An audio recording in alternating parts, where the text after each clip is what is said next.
Based on our traffic figures, statistically, at least 5 of the viewers of this show will be killed in a car. Have I got your attention? This week on The Road Testament, I'm going to pull a Parenti and devote the entire episode to a topic that I'm guilty of knowing more about than most. Yes, driver safety, this week on The Road Testament.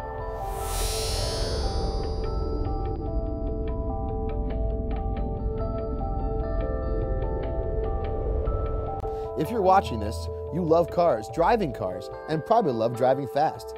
That almost certainly means breaking the speed limit, which means if you haven't gotten a speeding ticket, you inevitably will. And I know more about speeding than probably anyone in this country.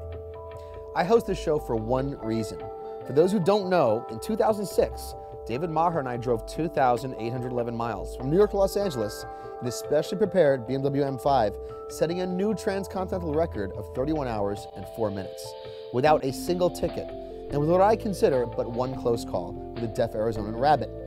And despite the incredible risks we took with our lives and those of the people we passed, we made it safely.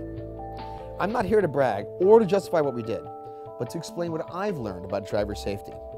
Because in those 31 hours and 4 minutes, I can only recall 90 seconds when I didn't feel safe, and only a couple of times when I thought an accident was even possible. How is that possible?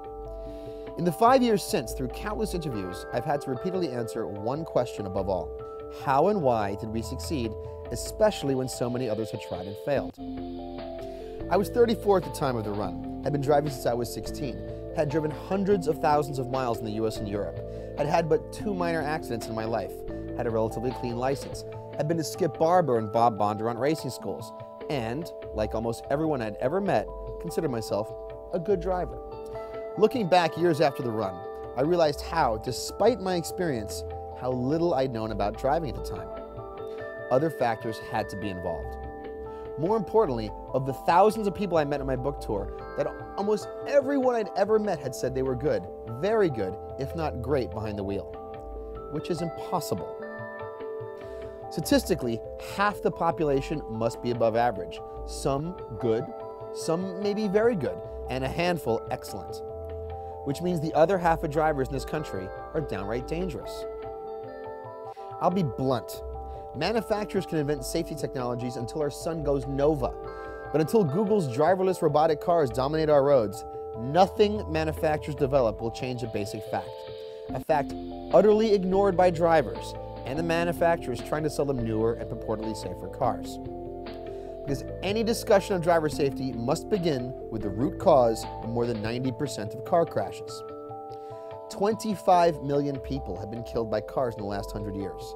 And still, what virtually everyone calls a car accident is not a car accident.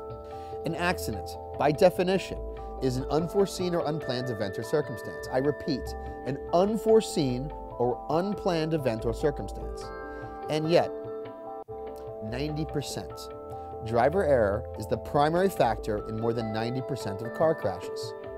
Driver error can be fixed more easily and cheaply than all of the technical hurdles solved in the last 50 years, or likely to be solved as we approach the inevitable day of driverless roads.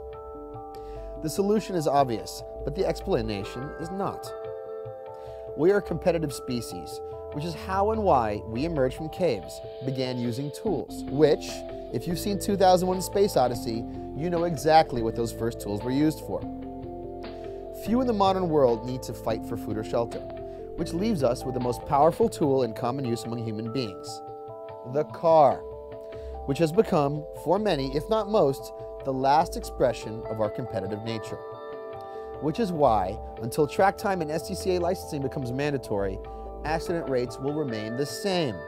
Technology will reduce fatalities, but it can't fill the gap between the desire to win and the average driver's ignorance of physics, because physics is a harsh mistress.